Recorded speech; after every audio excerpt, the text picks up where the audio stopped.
Em junho de 2024, dois países formaram uma perigosa aliança que fez o mundo estremecer. E o pacto foi apelidado de Parceria Estratégica Abrangente. E foi um enfrentamento direto aos Estados Unidos e seus aliados, envolvendo uma promessa megalomaníaca de uma nova ordem mundial justa e multipolar. Nobre, né?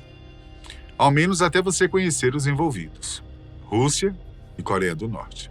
De um lado temos a Rússia, um país gigantesco afundado em crises provocadas por sanções comerciais, punições aplicadas para barrar seu comportamento errático, como a invasão ao território ucraniano. Do outro, a Coreia do Norte, um reino isolado e pequeno, mas que está armado com ogivas nucleares. E tem um dos líderes autoritários mais ambiciosos e gananciosos dos últimos tempos. Bom, parece um cenário de filme de terror distópico perfeito, né? Mas é real. E antes mesmo que este pacto fosse ratificado, a Coreia do Norte fez questão de enviar mais de 10 mil de seus soldados para o território russo. Um movimento que provavelmente tinha o objetivo de agradar o novo aliado, mas que foi visto como uma escalada perigosa para países da OTAN, a Organização do Tratado do Atlântico Norte, e que tem os Estados Unidos como o principal expoente. Mas parece que Vladimir Putin acabou sendo prejudicado nessa transação. O líder do Kremlin forneceu dinheiro, equipamentos e armas para fortalecer e modernizar as tropas norte-coreanas. Em troca, ele deveria receber soldados de elite, guerreiros experientes, mas acabou levando a rapa do tacho, isto é, militares sobressalentes que foram, no máximo, treinados para participar de desfiles em honra ao seu grande líder. No vídeo de hoje, nós vamos destrinchar os pormenores deste acordo, analisando como Kim Jong-un conseguiu enganar Putin e quais serão as implicações para a guerra da Ucrânia e para o atual cenário global. Durante vários meses, o verdadeiro quantitativo de soldados enviados para a Rússia variou bastante. Atualmente, a maioria das fontes concorda que seja algo em torno de 11 mil homens. Segundo a Inteligência de Defesa da Ucrânia, cerca de 2 mil deles se juntaram a unidades russas, enquanto os outros 9 mil atuam como força de reserva, assumindo funções como guardar pontos de controle, cavar fortificações e manter postos de observação para que os soldados russos sejam liberados para estar na linha de frente. Os militares norte-coreanos supostamente começaram a chegar em outubro, sendo enviados, em sua maioria, para a região de Kursk. Por lá, eles foram distribuídos em unidades como o 22º Regimento de Fuzileiros Motorizados e a 11ª Brigada Separada de Assalto Aéreo. O objetivo da Rússia era, claro, retomar o território perdido para a Ucrânia durante o verão. Aliás, essa foi a desculpa usada para convocar o acordo com Kim Jong-un, pois a perda da região, que já havia sido anexada, foi interpretada como uma invasão ao território russo. E esse tipo de ajuda estava previsto no acordo firmado no meio do ano. Essa manobra fazia parte da estratégia de Putin para tentar resolver a crise de mão de obra em seu país sem precisar recorrer a uma mobilização em massa que poderia ser politicamente arriscada e potencialmente perigosa. Não existem números precisos, mas acredita-se que as baixas russas durante a guerra na Ucrânia já somam 762 mil soldados. E o recrutamento de novos homens já não consegue acompanhar a alta taxa de mortalidade. Recrutar civis ou militares da reserva que estão muito tempo sem receber treinamento poderia ser desastroso, assim como herdar um exército inapto que não sabe o que está fazendo. E é exatamente isso que está acontecendo com o contingente enviado pela Coreia do Norte.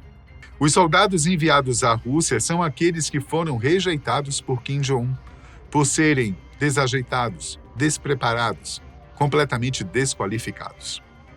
Mas é até difícil dizer que isso foi feito de propósito. Afinal, a Coreia do Norte tem 1,3 milhão de militares ativos, sendo uma das maiores forças armadas do mundo.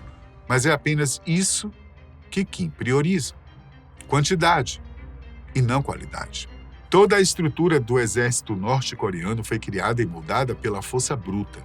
E isso está longe do que é necessário para travar uma guerra moderna. O treinamento é escasso e ultrapassado, tanto que muitos soldados que chegaram à Rússia mal sabiam segurar um fuzil E isso nem pode ser considerado uma surpresa, já que a falta de recursos básicos como equipamentos, munição e combustível limita o que pode ser feito no solo norte-coreano. Alguns desertores das Forças Armadas afirmam que muitos soldados passam mais tempo plantando batatas do que praticando treinamento militar, pois as prioridades precisam ser invertidas em um país que sustenta seu governo a partir das crises e escassez.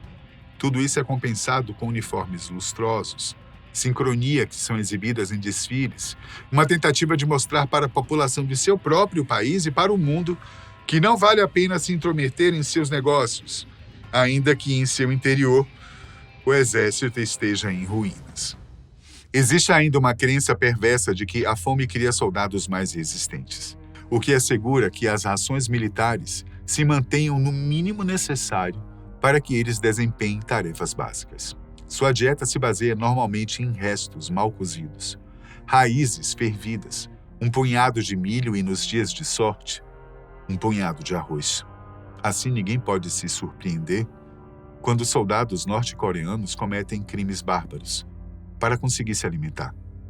Vários deles invadem casas de civis, roubam plantações, escolas e até as despensas dos quartéis em busca de comida.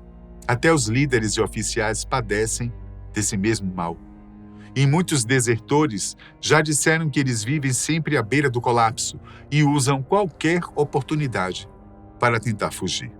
Agora você pode pensar, se os soldados da Coreia do Norte têm tantos problemas em sua terra natal, provavelmente a Rússia será um paraíso para eles, certo? Teoricamente, sim. Se eles não estivessem passando fome da mesma forma e sendo submetidos a condições muito parecidas ou até piores. Os relatos iniciais eram de que Moscou estava tratando bem o primeiro contingente de estrangeiros, mas isso era dito apenas para atrair mais homens. Na verdade, a única coisa que existe de sobra em Kursk é tensão e violência.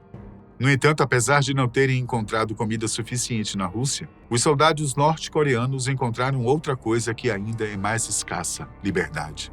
Ainda que seja de uma forma bastante peculiar. Não podemos esquecer que esses homens estão vindo de uma das nações mais isoladas do planeta e que, por isso, eles não conhecem basicamente nada do exterior. Para eles, tanques de guerra e tratores agrícolas eram a mesma coisa. Porque foi isso que foi dito para eles e foi assim que eles aprenderam. Imagine o que eles sentiram ao serem colocados na linha de frente de uma guerra moderna com drones, mísseis, sistemas de defesa aéreo, radares, lasers. Na verdade, a maioria deles sequer tinham acesso a coisas básicas como eletricidade, água encanada e refeições adequadas.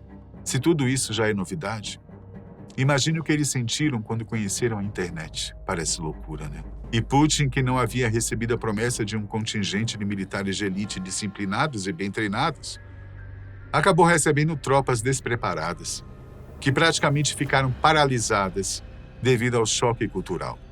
É por isso que muitos estão dizendo que Kim deu um golpe de mestre ao se livrar desses homens. Mas convenhamos, Putin também tem sua parcela de culpa aqui. Como ele poderia esperar que soldados estrangeiros que não conhecem sua língua e suas estratégias de batalhas se tornassem guerreiros de elite da noite para o dia? As tropas norte-coreanas são absolutamente novatas nos conflitos modernos. O envio dos soldados para Kursk é para eles a primeira grande batalha desde a Guerra da Coreia, no início da década de 1950, há mais de 70 anos. De lá para cá, eles só tiveram pequenos envolvimentos e viajaram, sobretudo, para servir como conselheiros de países ainda mais despreparados, mas nunca enfrentando o inimigo na linha de frente, principalmente em um confronto potencialmente perigoso que pode escalar para uma guerra global. Além do despreparo, desnutrição e falta de experiência, não podemos esquecer da barreira linguística, pois soldados russos e norte-coreanos falam idiomas completamente diferentes. Eles estão tentando usar tradutores e eleger um vocabulário conciso de 100 termos chaves. Mas no calor do momento, deixar de entender uma instrução no campo de batalha pode literalmente significar vida ou morte. A decisão de Putin ainda lhe prejudicou de outras formas. Além de ter esse contingente que já está sendo visto como um peso, a parceria com a Coreia do Norte fez com que os Estados Unidos e outros membros da OTAN liberassem o uso de mísseis de longo alcance para serem usados contra o seu território, algo que estava restrito até então. As munições ATACMS dos Estados Unidos, Storm Shadow do Reino Unido e Scalp da França são capazes de chegar pelo menos 300 quilômetros no interior do território russo, o que é irônico, pois a estratégia que deveria garantir a segurança de suas terras está fazendo com que ele perca elas ainda mais rapidamente.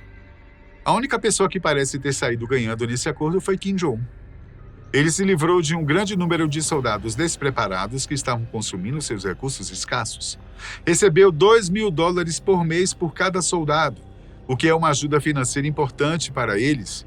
Conseguiu impulsionar o desenvolvimento de suas armas nucleares e recebeu vários equipamentos como caças MiG-29 e Su-27, que apesar de não serem tão modernos, estão muito à frente do que a Coreia do Norte é capaz de desenvolver e fabricar. Assim, a Coreia do Norte ganhou destaque no cenário global, se colocando junto com a Rússia e a China como parte importante deste bloco que compõe uma nova Guerra Fria. Agora, por que Putin continua tolerando isso, gastando seus recursos para fomentar outra nação? Porque ele precisa. A Coreia do Norte já declarou apoio inabalável aos russos, e o acordo foi firmado e transmitido para todo mundo. A essa altura, qualquer comprometimento nessa aliança representará uma grave demonstração de fraqueza, e isso é a última coisa que um líder autoritário precisa. E quem sai perdendo nessa história são os soldados, que continuam sendo enviados para a batalha mesmo que a derrota seja certa. Essa estratégia está sendo usada para manter os ucranianos ocupados até que novos projetos e planos de ação possam ser colocados em prática. E o resultado é sempre o mesmo: uma enorme quantidade de jovens morrendo por ordens de velhos que não conseguem lutar suas próprias batalhas.